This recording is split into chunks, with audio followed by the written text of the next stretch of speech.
que la mauvaise action de Pharaon lui parut enjolivée, et il fut détourné du droit chemin, et son stratagème se solda par sa propre ruine. وقال الذي آمن يا قوم اتبعون أهدكم سبيل الرشاد يا قوم إنما هذه الحياة الدنيا متاع وإن الآخرة هي دار القرار. Et celui qui croyait dit, ô mon peuple, suivez-moi, je vous montrerai la bonne voie à suivre. Ô mon peuple, cette vie n'est que jouissance temporaire. Seul l'au-delà est la demeure éternelle. من عمل سيئة فلا يجزى إلا مثلها ومن عمل صالحا من ذكر أو أنثى وهو مؤمن فأولئك يدخلون الجنة يرزقون فيها بغير حساب. Quiconque fait une mauvaise action ne sera rétribué que par son pareil, tandis que quiconque, homme ou femme, fait une bonne action, tout en étant croyant, entrera au paradis pour y recevoir sa subsistance à profusion. Assalamu alaikum wa rahmatullahi wa barakatuh. Que la paix soit sur vous ainsi que la miséricorde et la bénédiction. Nous nous retrouvons aujourd'hui pour le 4e épisode de notre série sur la méditation autour du Coran.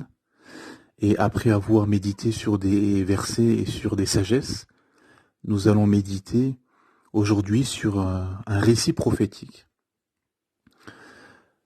Ce récit est assez extraordinaire. Et dans ce récit prophétique, il y a plusieurs sagesses, plusieurs histoires. Et ce récit, en tout cas cette histoire entre ces deux personnages, sont cités dans dans pratiquement toutes les sourates du Coran, hein, excepté à la fin, les dernières sourates du Coran, les sourates courtes, qui est l'histoire entre Moussa alayhi salam et Pharaon, entre Moïse et Pharaon. C'est même l'histoire la plus contée dans le Coran, subhanallah. Et parmi les sagesses, bien sûr, qu'il y a dedans, on va retenir aujourd'hui une sagesse, on va retenir un moment, une séquence qui s'est passée lorsque Pharaon, après avoir subi justement après avoir reçu justement l'inondation, les sauterelles, les poux, les grenouilles, le sang, comme signe d'Allah subhanahu wa ta'ala, pour libérer les enfants d'Israël, pour libérer Moussa alayhi salam et son peuple. Il a eu Pharaon et ses conseillers, ses notables ont eu tous ces signes, jusqu'à enfin libérer Moussa alayhi salam et son peuple, et les laisser quitter justement l'Égypte. Et ils sont partis, ils ont pris la route pour la fameuse terre promise, et sur le chemin, à un moment donné, ils sont arrivés devant la mer. Il y avait plus que la mer, subhanallah. Donc les portes étaient fermées. Entre-temps, Pharaon avait eu justement des conseillers qui lui ont monté la tête, etc., pour aller récupérer les esclaves.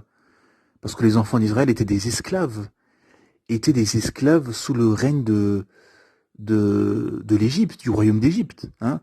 Un peu comme les gilets jaunes, entre guillemets, bien sûr, à moindre mesure, mais un peu en quelque sorte comme les gilets jaunes, les prolétaires et les Français de base, par exemple, ici en France, où nous sommes, il y a les prolétaires, il y a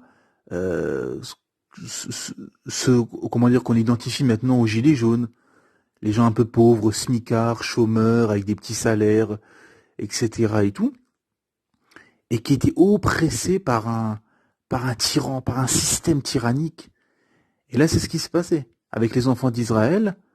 Bani Israël, il y avait un tyran, Pharaon et le régime égyptien, le royaume égyptien qui oppressait et qui les ont rendus au rang d'esclaves, qui les ont rendus au rang d'esclaves et qui était injuste envers eux. Alhamdulillah, Allah subhanahu wa ta'ala a envoyé Moussa alayhi salam comme miséricorde, a envoyé Moussa pour faire sortir justement les enfants d'Israël.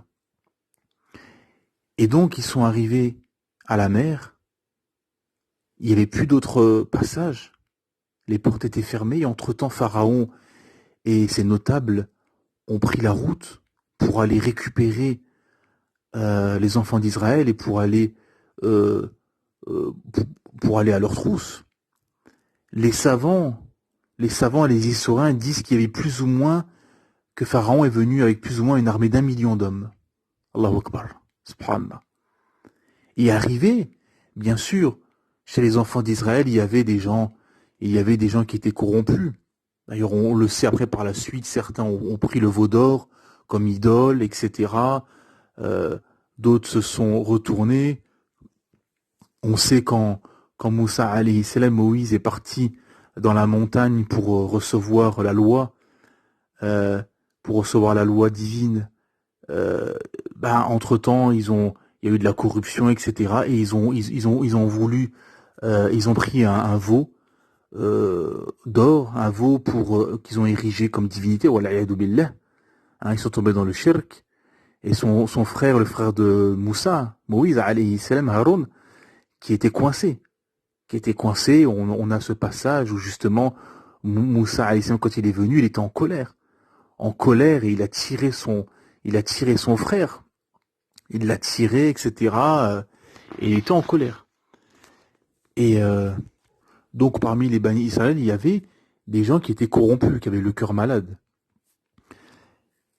Et quand ils sont arrivés face à la mer, justement, ces gens qui avaient le cœur malade sont retournés contre Moïse, Moussa alayhi salam, lui ont dit, voilà, regarde, en gros, où on en est, etc. Ils ont commencé à lui faire des reproches.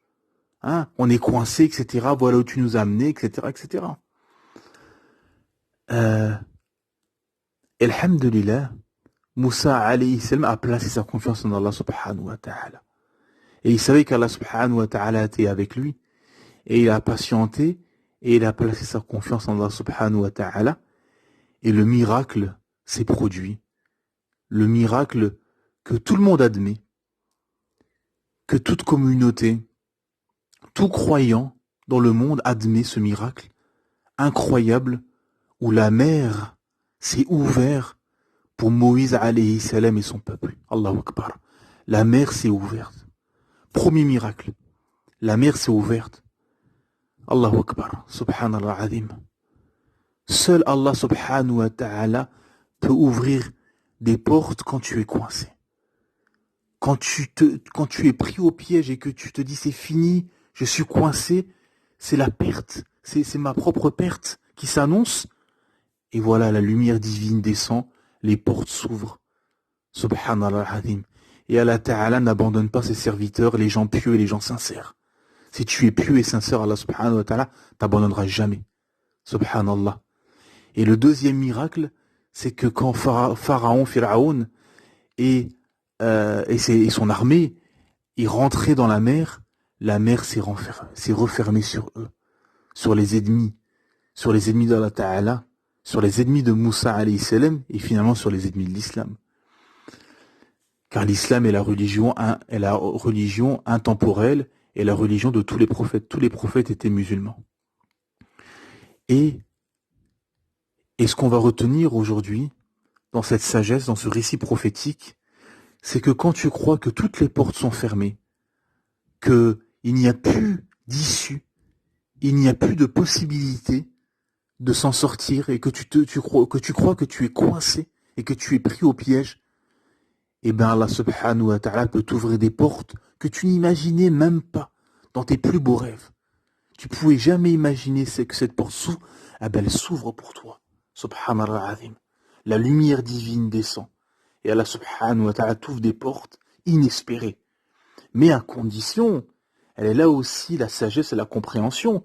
c'est que la porte s'est ouverte, la mer s'est ouverte pour Moussa alayhi salam, Moïse, mais parce qu'il était pieux, il était proche d'Allah, il craignait Allah, il était droit. Il est là le secret, subhanallah azim.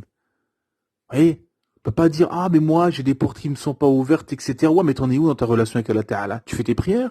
Est-ce que tu fais tes prières à l'heure? Tu mets ton hijab? T'appliques les sunnas? T'appliques les obligations divines? Ah, et là la question. C'est ça qu'il faut voir, il faut se remettre en question.